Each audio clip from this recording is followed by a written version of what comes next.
Baik, selamat malam. Assalamualaikum warahmatullahi wabarakatuh. Eh, yang terhormat Bapak Budi Setiawan selaku pembimbing dalam mata kuliah pemodelan geologi. Sebelumnya perkenalkan, nama saya Muhammad Kadafi, NIM 03071381823053. Dalam kesempatan ini, saya akan membawakan PPT yang berjudul Development of the Numerical Groundwater Flow Model Using SRCM Elevation. PPT ini memiliki latar belakang yaitu data ketinggian dengan pengiraan jauh berpotensi berguna untuk membangun model air tanah skala regional, terutama di wilayah di mana data berbasis lapangan buruk atau jarang. Ketinggian permukaan air diukur dengan Shuttle Radar Topography Mission atau SRTM. Digunakan untuk itu mengembangkan model aliran air tanah regional dengan asumsi bahwa air permukaan yang membeku mencerminkan kepala hidrolik lokal atau potensi air tanah. Danau drainase bersumber utama oleh permukaan air permukaan ditetapkan sebagai kondisi batas dan danau rembesan dan lahan basah terisolasi terutama bersumber dari air tanah. Digunakan sebagai titik observasi untuk kalibrasi model aliran numerik dari wilayah studi 900 km², di wilayah danau dataran tinggi utara Wisconsin, Amerika Serikat. Data ketinggian digunakan dalam suatu informasi geografis paket pemodelan air tanah berbasis sistem GIS menggunakan metode elemen analitik atau biasa yang disebut AEM. Kalibrasi statistik menunjukkan bahwa danau dan lahan basah memiliki kesamaan pengaruh pada estimasi parameter, menunjukkan bahwa lahan basah dapat digunakan sebagai observasi tempat perairan terbuka ketinggian tidak dapat diandalkan atau tidak tersedia. Perairan terbuka ketinggian seringkali sulit untuk dipecahkan dalam interferometri radar karena air yang tidak membeku tidak kembali dari titik nadir sinyal radar. Next. Metode. Dalam metode kali ini terdapat ada dua pembagian yaitu klasifikasi hidrologi. Yang pertama kita bahas yaitu klasifikasi hidrologi. Danau dikonfigurasi dari Hydrography National Dataset dari Survei Geologi Amerika Serikat diubah secara langsung untuk membentuk file dalam lingkungan GIS. Dataset ini adalah dibagi menjadi dua kategori, yaitu pertama danau drainase, dua danau rembesan. Hertz dan kawan-kawan pada 1997 menjelaskan danau rembesan sebagai danau yang hanya memiliki aliran masuk atau keluar secara musiman, sementara danau drainase memang memiliki aliran tahunan ke drainase permukaan. Danau rembesan terputus dari sistem drainase permukaan untuk setidaknya sebagian tahun per musim, meskipun mungkin terhubung oleh aliran sementara atau lahan basah tahunan. Menurut Kars et al. 1997. Kita next saja. Klasifikasi lahan basah yang dipublikasikan, misalnya US National State Data tutupan lahan, jarang membedakan antara lahan basah dengan dan tanpa kanopi yang signifikan. Sebaliknya, lahan basah diklasifikasikan menurut tipe vegetasi yang dibedakan dengan multispektral, tampak dan inframerah dekat, sensor seperti Landsat. Meskipun tipe vegetasi ini sering berkorelasi baik dengan ketinggian kanopi relatif, klasifikasi tutupan lahan tidak secara langsung berguna untuk membedakan antara ketinggian berbasis satelit dari kanopi hutan atau lantai basah.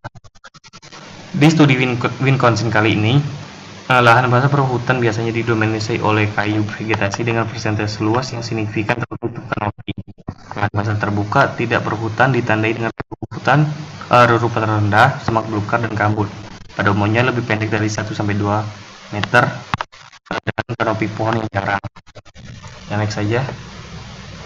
Radar backscatter pada frekuensi yang lebih tinggi yaitu C dan X band didominasi oleh proses hamburan di kanopi atau tajuk lapisan seperti cabang dan dedaunan.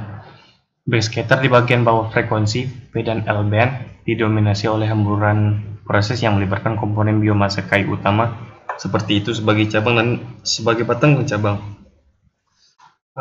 Kita next saja. Nah, metode kedua yaitu desain model air tanah. Model AEM air tanah atau model AE adalah stabil dan dua dimensi. Lapisan penutup diperlakukan sebagai akuifer tunggal, tebal seragam, tidak tertekuk karena skala model, menggunakan asumsi Dupuit-Forchheimer bahwa aliran air tanah lateral jauh lebih besar dari aliran vertikal dalam sistem besar, menurut Haid Jemas 1995. Diharapkan bahwa sistem air tanah ini akan terwakili secara memadai dengan menggunakan satu lapisan. Bagian dari wilayah ini sebelumnya telah dimodelkan menggunakan sistem air tanah multilayer, di mana model AE digunakan untuk mengembangkan kondisi batas untuk model beda enggak. Menurut Han et al. 1998, kita nih saja. Pengisian ulang air tanah direpresentasikan menggunakan flux area atau isi ulang. Nilai tunggal 0,0007 meter per hari atau 25,5 cm per tahun ditugaskan untuk pengisian ulang elemen untuk tujuan demonstrasi ini. Menurut Pin et al. 2003. Penting untuk memiliki perkiraan independen pengisian ulang air tanah untuk aliran air tanah skala besar model karena konduktivitas hidrolik dan pengisian ulang biasanya ditemukan berkorelasi selama kalibrasi model. Kita next saja. Nah, selain elemen yang ditentukan kepala dan elemen isi ulang, zona poligonal yang memiliki wilayah dari berbagai konduktivitas hidrolik digambarkan seperti gambar di samping. Dalam bahasa elemen analitik, zona ini disebut heterogenitas. Di dalam wilayah studi, konduktivitas hidrolik diharapkan bervariasi sekitar 50% dari rata-rata, menurut Pin 2002. Zona konduktivitas, oleh karena itu, digunakan terutama untuk mengkompensasi perubahan ketebalan aquifer. Next, hasil dan pembahasan. Parameter model terkalibrasi akhir tercantum dalam dua tabel, termasuk keluaran statistik dari Ostrich, perbandingan kalibrasi 1 dan 2, termasuk lahan basah dan dihilangkan di masing-masing. Menyarankan penghapusan lahan basah dari proses kalibrasi menghasilkan perkiraan yang sangat berbeda dalam transmisivitas dalam tabel 2. Itu kesimpulannya. Oleh karena itu, bahwa penggunaan 284 tambahan titik pengamatan lahan basah mempengaruhi hasil model. Tanpa data kepala sumber ini independen, sulit untuk diketahui model mana yang lebih realistis. Mengingat bias di file data lahan basah akan terlihat seperti model, termasuk hanya data observasi rembesan danau mau menghasilkan model yang lebih pas. Analis model residu menegaskan bahwa residu paling besar lahan basah dan lebih kecil untuk danau rembesan. Di dalam model, bagaimanapun zona parameter atau heterogenitas adalah terwakili dengan baik oleh pengamatan rembesan dan lahan basah. Bahkan dengan bias yang tampak, pengamatan lahan basah mungkin berguna dalam model di mana tidak ada pangeran terbuka ketinggian karena pengembalian radar yang lemah. Kesimpulan, yang melekat dalam pemodelan aliran air tanah adalah penggunaan fitur hidrologi permukaan untuk mengembangkan kondisi batas dan pengamatan tabel air dari model. Satu potensi metode untuk memasukkan data ini adalah melalui jarak jauh penginderaan jauh dari tinggian lahan basah menjadi perhatian khusus dalam studi ini, karena hanya mereka yang bisa sumber tinggian air yang dapat diandalkan untuk radar of nadir barometri, klasifikasi lahan basah terbuka dan berhutan menggunakan STMC band pescator tampaknya tidak efektif karena lahan basah terbuka dan berhutan memiliki bias ketinggian yang serupa jika dibandingkan dengan USGS. Next, penelitian ini menggambarkan integrasi jarak jauh data penginderaan, sistem informasi geografis, dan pemodelan aliran air tanah numerik. Seluruh model dikalibrasi untuk pengukuran potensial berbasis ruang angkasa, itu NHLR, sangat cocok untuk penelitian karena air tanah terpapar dari danau rembesan dan lahan basah. Kehadiran sejumlah besar danau menyediakan data yang cukup untuk analisis kesalahan yang dilaporkan di sini. Tetapi teknik ini secara detail dapat diterapkan dimanapun air tanah dan air permukaan sangat erat kaitannya.